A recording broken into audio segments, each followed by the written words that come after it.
What's up, T-Rex fans? Figured I'd give you one more update specifically about the reverse and a couple of other things that I did to the T-Rex in the last few days that I'm actually really impressed and surprised with. Get back into that in a moment. So as far as my reverse goes, unfortunately, it's now leaking from a new spot.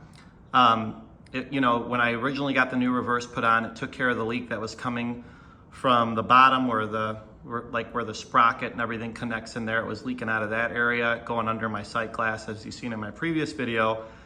And then when I picked the T-Rex up from the dealer, they put a whole new reverse on it, which I thought, that's kind of excessive. You probably could have got away with replacing that rubber ring for $1.80 or whatever it cost. But taking that thing apart, maybe there's more trouble to it than I think. Anyways, now it's leaking from the top bar rod that connects to the very top of the reverse, which is just so odd because it's way up in the reverse unit, and you would think not a lot of fluid's getting in that area. And it's been leaking enough where my fluid was up the top of the mark in the sight glass, and now it's in the middle.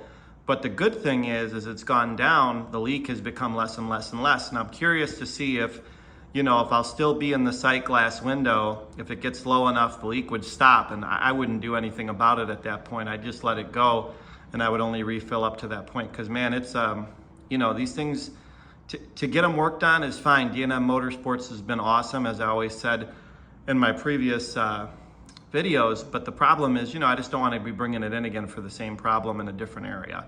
And I've been really enjoying it. I've got almost 1,700 miles on it. Everything is running so great other than that reverse issue that I just continue to have.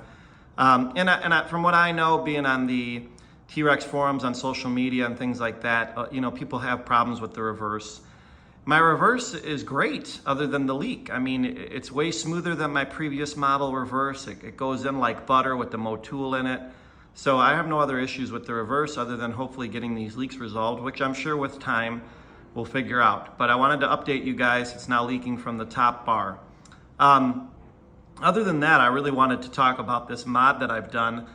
So one issue I've had with the T-Rex is, especially with the new dashboard layout since they updated it to the Kawasaki motor again, I've had trouble seeing the top part of the gauges. I can't see my turn signals at all. So I've looked into getting like a half steering wheel, kind of like a Tesla Plaid has in it. And I found out that Amazon has a bunch of different kinds for super duper cheap. And I picked one up for $27, and it's literally a direct replacement of the one you have. You use the same back piece to your stock wheel, you use the same horn. It just literally, there's 6 screws, screw it right in. So I want to show you what that looks like.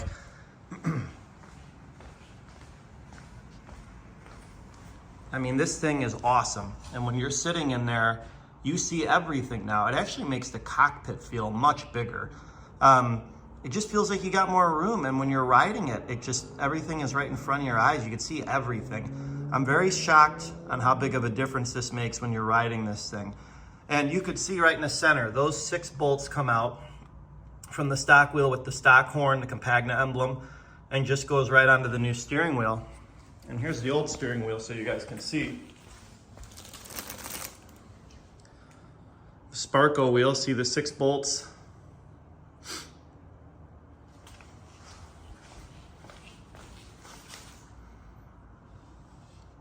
Pretty good stuff. I'm very happy.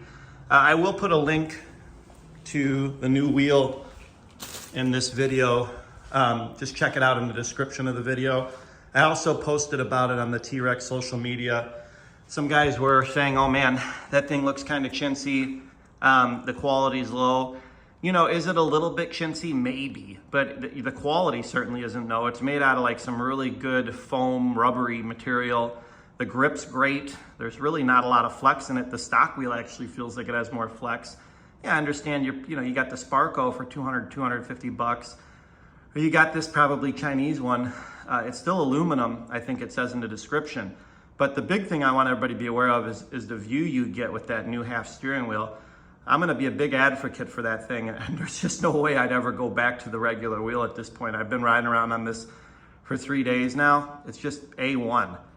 So that's the update. Any questions, please let me know. I'll put the link to the steering wheel in the description of this video. Thank you.